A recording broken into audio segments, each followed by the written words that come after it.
Arrivée à Dosso justement, la délégation s'est transportée au palais royal de Jarmakoy pour une visite de courtoisie à l'honorable Jarmakoy Medanda Sédou, sultan de Dosso.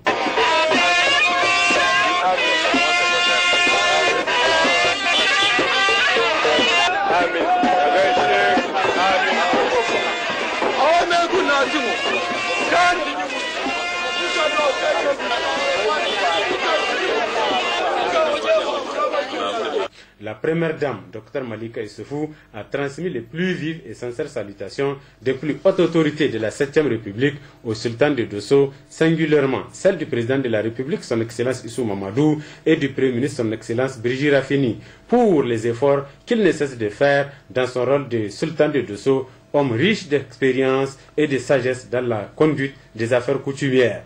Quelques instants après, la première dame devait visiter les locaux du centre de la mère et de l'enfant de Dosso, inauguré, souvenez-vous, en 2013 par le Premier ministre Brigitte Raffini. De la salle de consultation, en passant par le bloc administratif, Dr Malika Issoufou a eu des explications détaillées sur la gestion du centre, tenues des mains de maître par le responsable Dr Maman Abdou, avant de présider la cérémonie officielle de remise d'un don de matériel oratoire composé de brouillettes ou pelles et de vivres alimentaires, composés également de plusieurs cartons de maca, ainsi qu'une vingtaine de matelas offerts gracieusement par un ressortissant de la région de Dosso, un agent de douane nommé Yaye Seydou, qui adhère totalement à la vision du programme de la Renaissance. Par ce geste, il entend aider la population de Dosso pour améliorer la qualité de l'accueil des patients au niveau du centre. En réceptionnant ce don, la première dame, Dr Malika Issoufou, a remercié au nom des plus hautes autorités de la 7e République ces généreux donateurs, tout en lui rassurant que ce don ira directement dans les mains des bénéficiaires et une utilisation judicieuse sera faite avant de poursuivre sa visite, dont le département de Douchi a constitué la deuxième étape. Après Dosso hier, rendons-nous à présent à Maradi pour découvrir les importantes réalisations des 3 dernières années dans le cadre du programme de renaissance du président de la République. Ainsi, la région de Maradi a bénéficié de plusieurs actions et des moyens financiers importants mobilisés par les autorités de la 7e République et les partenaires au développement. Des moyens qui ont permis d'améliorer les conditions de vie des populations. Le gouverneur de la région, Abdou Maman, tire ici un bilan globalement positif de toutes ces actions. Il est au micro de Kasmoutari et Maman Mour. Dans le domaine de l'agriculture, la mise en œuvre de l'initiative 3M à travers les sous-programmes réalisation et mise en valeur de nouvelles superficies, le développement de la petite irrigation familiale, individuelle et collective, l'accessibilité des producteurs aux facteurs de production, à savoir l'équipe semences et engrais, a permis d'avoir des résultats très encourageants. L'engouement des populations dans la pratique des cultures irriguées montre un espoir dans le changement de comportement. En termes d'élevage, et comme vous le savez, la région de Maradi est une zone d'élevage par excellence. D'importantes activités ont été menées dans le domaine, et à savoir la mise en vente à prix modéré de 5216 tonnes d'aliments bétail, la dotation des mairies de 34 broyeurs de paille, la construction de 11 magasins de stockage alimentaire pour bétail, la construction de 15 parcs de vaccination et la vaccination d'environ 7,5 millions de têtes de bétail. Il y a eu également le balisage des couloirs de passage, près de 918 km, et la réalisation des points d'eau pastoraux et à travers un bon maillage, la distribution de près de 80 000 têtes et de petits ruminants dans le domaine de l'environnement. Par exemple, la récupération des terres dégradées et des actions connexes ont permis de restaurer environ 18 000 hectares d'aires de pâturage envahies par le sida cordifolia pour un montant estimé à 6,7 milliards de francs CFA. Ces actions ont permis en effet de venir en aide aux couches vulnérables touchées par les mauvaises campagnes agricoles, d'améliorer le niveau de vie des populations sur le plan alimentaire et de réduire aussi l'exode rural. Au niveau de l'hydraulique, 1215 équivalents points d'eau modernes et de réhabiliter près de 257 équivalents points d'eau. Et en matière d'assainissement, ce sont près de 9000 latrines familiales et 400 latrines publiques qui ont été construites. Dans le cadre de la lutte contre le chômage et la pauvreté, la mise en gestion déléguée de 252 mini-addictions d'eau potable et mini-AEP, multi-villages et autres ont permis de créer près de 2000 emplois permanents. Ce sont les fontainiers, les maintenanciers et les releveurs. Sur le plan santé, nous avons eu au cours des 3 années à recruter près de 45 médecins sans concours et 182 agents de santé.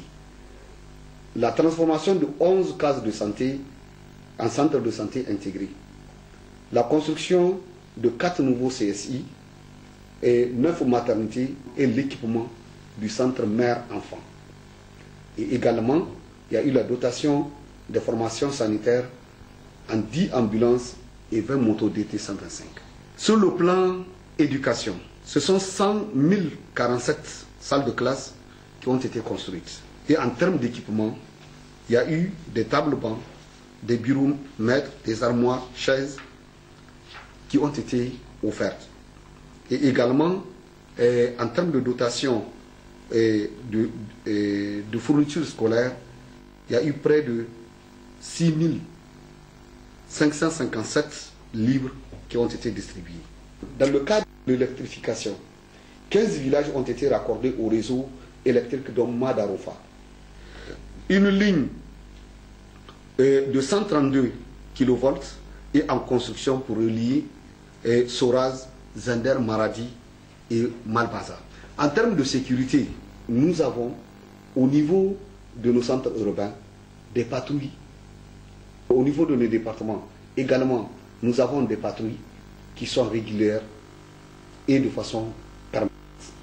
En conclusion, on peut affirmer avec beaucoup de satisfaction que le programme de la Renaissance du président de la République a, pendant ces 3 années de sa mise en œuvre, sémé la joie et le bonheur au sein des populations de la région de Maradi. La mise en œuvre de l'initiative 3N à travers les programmes de renaissance et de mise en valeur de nouvelles superficies, le développement de la petite irrigation familiale individuelle ou collective et l'accessibilité des produits tenus aux facteurs de production a permis d'enregistrer des résultats probants. Kassoumutari et Maman Oumarou pour la synthèse. L'engouement dans la pratique des cultures irriguées montre un espoir dans le changement de comportement des populations et par conséquent l'initiative 3N ne serait pas une simple vision mais une réalité totale. En 2011, il y a eu 137 hectares qui ont été aménagés, en 2012, 109 hectares et en 2013, 489 hectares. Voilà donc, ça fait pour les cultures irriguées, les nouvelles terres aménagées, ça fait environ 1135 hectares. Il y a kit aussi un produit phytosanitaire, il y a kit forage et motopompe, il y a des kits puits filtrants, des kits forage. Donc en ce qui concerne les kits protection des cultures, nous avons 245 au total. Donc en ce qui concerne les kits appareils ILD et à pression, 311. Les kits forage et motopompe, 2386 et kits puits filtrants et puis 298 puits. En ce qui concerne les kits forage, nous avons sur les 3 ans 580 kits forage. Les kits motopompes, 881 motopompes et les kits bassins d'irrigation. Donc en ce qui concerne les réseaux californiens d'irrigation, nous avons 137 066 mètres linéaires qui sont installés au niveau des terres aménagées. En 2013, la production attendue de cultures irriguées était évaluée à 323 223 tonnes pour un équivalent céréalier de 51 000 tonnes 129. Pour la valeur monétaire, nous attendons encore l'évaluation qui sera faite bientôt. Donc, on peut dire que l'évolution est positive de la production des cultures irriguées, des cultures sous irrigation, de 2011 à 2013. Maintenant, en ce qui concerne la campagne pluviale, Là aussi, nous avons eu à mettre en place des kits de semences fluviales, 10 kg par ménage, soit un total sur 3 ans de 3764 tonnes. Donc, pour les engrais aussi, kit engrais, ça fait 50 kg par ménage, soit un total de 13 700 tonnes sur 3 ans. Les résultats des investissements en hivernage, production et bilan céréalier. En 2013, la région de Maradi a obtenu à mil et sorgho 847 536 tonnes de mil et sorgho, soit un excédent de 55 418 tonnes. De 2011 à 2013, aucun mouvement inhabituel de ménages ou population n'a été observé ou signalé dans la région de Maradi pour insécurité alimentaire. Ça, c'est très important. Voilà ce que nous avons constaté. Ça, c'est des effets concrets. En tout cas, depuis que j'étais là, on ne m'a pas signalé un village dans lequel où des ménages, plusieurs ménages, ont quitté à cause de l'insécurité alimentaire.